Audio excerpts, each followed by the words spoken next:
Welcome back, ladies and gentlemen. Today we have a massive update from Helldivers 2 with a ton of balance changes and a new Warbond. So I'm going to give my first impressions of everything, and then we're going to go test it all out on stream later. So one of the biggest things is a lot of weapons haven't been in a good spot for a while. Like there's a lot of stuff that just nobody takes unless they're just kind of using it for fun. And that's kind of where I'm at with a lot of the weapons. So seeing the Reprimand get a spread decrease from 50 to 40 is okay. I think it probably needs to go down to like 5 to 10 for the spread increase to make it really have like a true impact on the gameplay. That way, like when you're shooting the Reprimand straight at something, the bullets don't just curve around it like some kind of like weird, what is it, Wanted? I think that was the movie where the bullets just curve around everything.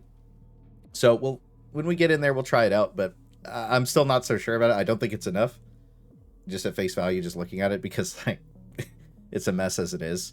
The Slugger spread going from 20 to 6 is interesting, but at least it won't be blooming all over the place anymore, so I think that's probably a positive. And then damage going from 250 to 280.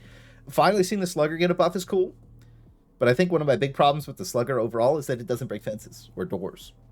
Like, when it got nerfed a long time ago, it was just fun that got nerfed. There wasn't anything else, and I think that that's something that probably needs to be looked at more than anything. I still think that the Slugger needs to be able to break doors. Maybe that's a hidden change. We'll go check it out. Probably not, though. Don't get too excited. Liberator concussive fire rate going up. I think that that's always solid.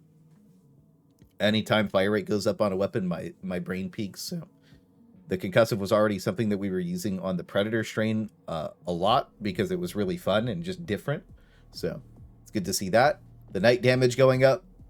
Same thing with the STA SMG. That's probably fine. I really just want to see these weapons' durable damage go up more than raw damage because it's abysmal in its current state.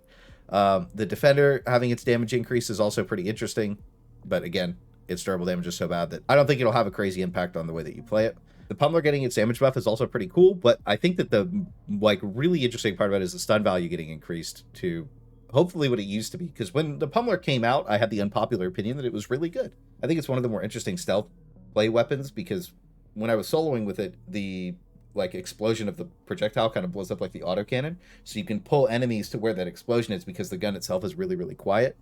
And I had a lot of fun with the Pummeler, and then they nerfed it for no reason, and they never said anything about it, right? It was just a hidden change. But I think that now that they're starting to bring some of this stuff back, it's actually going to be really good for the game, and I think that the Pummeler is going to be a really fun weapon. The Liberator and the STA Assault Rifle going to 80 damage is actually going to feel really good. I'm a big Liberator enjoyer if you watch my stream a lot, and that also means that the Stalwart's probably getting buffed too when we go down a little bit more. The Adjudicator going from 90 to 95. Okay. Tenderizer going from 95 to 105 is a pretty big increase, actually. Maybe we could kill 3 Alpha Commanders in one magazine. We'll have to see. That's one of those things where it's like on paper, maybe, but in practice, I don't know. We'll see. We'll have to go double check that one. Because we were using the Tenderizer quite a bit with the Predator strain. It was really fun. But what? Now it's just definitively the best team kill weapon in the game. Just one bangs you all the time. Eruptor, projectile armor increased from 3 to 4. So we got AP heavy on the Eruptor now. And the projectile lifetime going from 0.71 second means it probably flies a little bit further. So I'm actually wondering if you could shoot the shot as far as you could sight the scope now. I guess when we log in, we'll see. And then I really think that having a heavy AP on the Eruptor is going to feel really good. I think it's going to probably help it out a little bit. It looks like they want to buff this thing without giving it damage. The actual thing that I'm like a little more worried about, that because we haven't got a game yet, obviously we're just reading the patch notes, is if you still have to animation cancel it to get the shots to shoot off faster. Like you animation cancel the bolt pull, similar to how you used to animation cancel the blitzer to get it to shoot faster. It's only a couple of frames, but I still think it's really interesting. Stratagem-wise, rocket pods are going from 2 to 3 uses. A lot of, like, I thought that these were really fun when they used to blow tanks up on the bots and, like, turrets, but they kind of don't really do that at all anymore. So use limit going up is interesting. I would like to see them be a lot more consistent at killing stuff like that, because a lot of the time they just miss. I know a lot of people say this is an auto lock stratagem. It misses the majority of the time. And if you look at the trailer of this in game, it's just killing Devastators, which I think is funny. Both the mechs are going from 2 to 3 uses. I stepped on a flower pot yesterday and my mech fell over and died. So now that can happen 3 times a game instead of 2, I'm super duper excited. Sterilizer ergonomics going up. I think that that's whatever. Stalwart damage going from 70 to 80, though. That's where it is. So that would be, because you have 250 rounds plus 10, so you have 2,500 extra damage on the DPS machine. The new Stalwart build going to go crazy. I promise you the Stalwart's going to be nuts. It already is, to be honest with you. If you weren't on the Stalwart game already, we've been there for like 4 or 5 months at this point. This thing been busted. And the heavy machine gun is getting increased armor penetration across wider angles before transitioning to glancing shots. That's when they changed that. It was like one of the worst changes I've ever seen in the game. The heavy machine gun was already like super mid, and then it went from mid to bad, and then they buffed it after that to make it like okay. And now you're going to be just blasting everything. I think that this change is going to be really good. This is something I've been wanting in the game ever since they did that nerf, and it was a hidden nerf, obviously. But now that like they're showing that they're bringing it back, you're going to be able to just delete so many targets. I think this is going to be really good for the heavy machine gun. So I'm excited. This is probably the thing I'm most, I think the Stalwart and the heavy machine gun, I'm probably most excited for these two things so far. Moving on, according to recent intel, the new enemies of Freedom are attempting to counter the Helldivers' anti-air capabilities. Newly produced automaton dropships and show clear signals hull reinforcement, allowing the main body to endure more damage. Eliminate warp ships have been observed to their shields mid-flight. Automaton dropships main body health increase from 2,500 to 3,500. We'll see how that goes. I wonder if the request could still one-shot it. It doesn't say anything about the engines, though, so you probably could still shoot the engines down. We'll see about that. The eliminate dropships, they have the same shield as the ones that are landed on the ground, so you'll probably have to shoot the shield off and then shoot it with a rocket. I think that's probably better for the game because the eliminate are just, like, so boring right now. They need something. But they need the full faction. I think they need the full faction. But, I don't know. I don't really care about these two changes. I think those are probably fine. I think this will probably play like dropships when they first came out, where you had to shoot them with 2 rockets in the body and one in the thruster. So I think that's probably fine. Barrager tank turret resolved an issue where the current armor value is incorrectly set to 0. Now has a correct armor value of 5. Additionally, the turret features weak spots front and back with 750 HP and armor value 3. Okay, so you can't blast the Barrager tank turret with a Stalwart and rip it off the face of the earth anymore. That's probably for the best. It was really funny to just shoot it and just with like a peacemaker and kill it, which was ridiculous. I still think that you should be able to hit one of the rockets inside of the turret and have a massive cook-off explosion. That's like just pop it everywhere because it's a full rack of missiles. It should blow up better. You know, like when I drop the 500 kg bomb, I have an expectation, and I have an expectation for the Barrager tank turret to blow up even better. So hopefully that's a hidden change too. But either way, this probably makes sense. Because shooting with a Stalwart is weird. But I still think that you should be able to shoot the missiles inside of it with different things. But I don't even know if those are rendered properly. So that's a whole different thing that we'd have. I'll ask. Maybe. We'll see. Anyways, gameplay. Settings. Added new separate settings for the gyro control. Stratagem menu has undergone updated categorization in different stratagem groups. Okay. Fixes. Resolve top priority issues. Fix the extraction bacon being unreachable and landing on top of enemies. General optimization improvements in the colony environments. That's good because the cities are pretty laggy. When too many things build up in the city, they're laggy. Crashes, hot fixes. Playing bot fixes, please.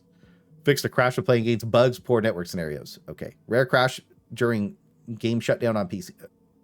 My game crashes every time I close it, unless I have to for it. Fix the crash that could occur when there was a high amount of particles on the screen at once. Maybe W? We'll see. Fixed an issue where players could be blocked from completing objectives requiring call down equipment. Required strategy to be unavailable. Hopefully the consoles are fixed. I'm going to be honest with you. We walked up to a console yesterday, couldn't activate it. You had to shoot it with an ultimatum to get it to work. Thermite grenade, sometimes not arming. Fix a rare crash with the double-edged dickle. I didn't even know about that. Wait, the thermite grenade sometimes not arming is huge because I thought that it was just bouncing off the target if the handle hit it. I thought it was just making sense. Now maybe it sticks all the time. Thermite's up massive. That's actually a huge buff. That's not even like this is a fix. Fix the buff for switching weapons while reloading the crossbow would sometimes discard an entire mech. This is big. I've been complaining about this for ages. This is huge. I think the flamethrower still does it, but anytime they fix me despawning magazines because I reloaded wrong is good. Fixed an issue causing players in low activity regions if fewer lobbies on the planet hologram expected. Remember, we have to like look through everything because they hid some stuff sometime. Fix the disconnection issue. Fix some interactions. Canceling the raised weapon emote.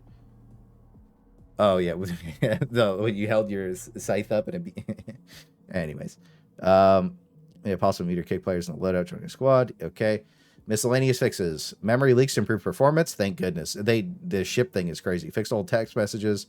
DSS bars unintentionally curved in appearance. Fix the raised weapon boat. Yeah, there's the fix thing, and then fix Helldivers on the ground in the ragdoll state, despite it being the year of the snake.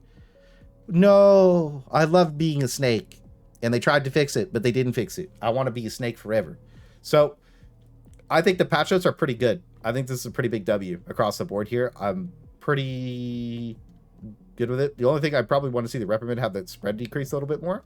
And we have to actually load in and check a couple of these things out, so we will do that. We also have the new Borderline Justice Warbond. We're going to watch a trailer together real quick. First impression. Reaction time. Get excited. Wow, Weston. Okay. I like the spin. Same as the revolver.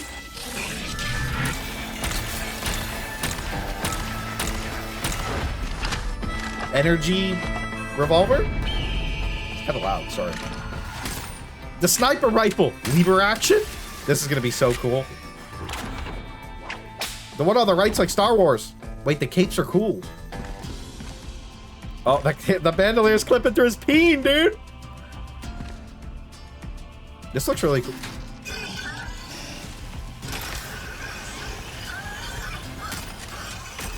Hover pack? Wait, I kind of like that. That's really cool.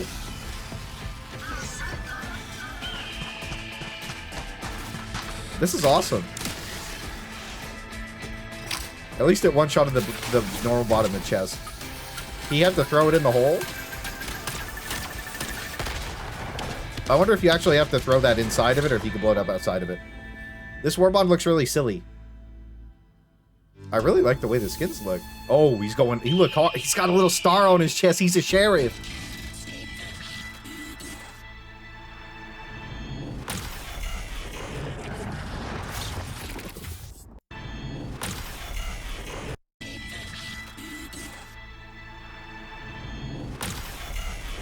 That pull-up time is crazy.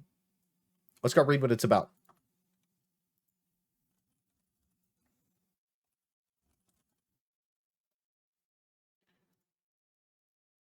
Okay, so we got the Borderline Justice right here. Okay, we're heading out the Wild West. Weapons up first time. Let's take a gander at the new Deadeye lever action rifle. You can look at blasting some Bagussi. Hell yeah, brother. Lawman is no trusty sidearm. The Talon revolver is a secondary energy-based weapon, meaning a slow and steady hand can keep shooting without overheating. Oh my god, the solo runs are going to go crazy with this thing. I'm going to be blast. Dude, this is going to be crazy. I'm going to go crazy with this thing. I already love the revolver, so having an infinite ammo, just bang, bang. Oh, I hope that it doesn't have a weird triangle sight. It probably has the same sight, let's be honest. Anyways, I hope it doesn't have a weird triangle to make it hard to see. Another classic, the dynamite. It comes with a variable timer, leaves an explosion. Variable timer is crazy. Wait, you can change it. Maybe you can change. Changing the timers can be really cool. I actually like that. This is really cool. The jet, this looked amazing. Being able to hover. You're probably just getting shot out of the sky, but on bugs, this is probably going to go hard. Like, really hard. Could you imagine hovering up? You could get on top of your charger pet, no problem. Frontier Marshal is the standard Helldiver set. Manages to conjure up a look of having Galactic for hunting, Battle Titans for sport. But if you want to look less running and gunning, the Lawmaker Heavy Armor, Cowboy Hills from Bandolier, sets armor. What do the armor passives do? The Gunslinger armor passive gives your secondary increased reload speed, increased draw holster speed, and reduce recoil. The reduced recoil is kind of whatever. But the increase, yeah, I knew he flipped that up super quick. I like that. New player Super Sheriff. This is going to be lit. This seems like a really fun Warbond, and I'm happy they're going that direction. I want to see what the sample extractor does, though. I think this is going to be interesting. Anyways, we'll see. That's my first impression of the Warbond. I think that it looks pretty cool. I'm really into the lever action and the Talon. I'm not so sure about the armor. I think that that's going to be fun. I'm probably never going to use the hover pack, but I think it's interesting. And depending on the dynamite, I feel like we could have some really cool situations with this. So we'll probably do a new, the new BJ build. See you guys later on stream.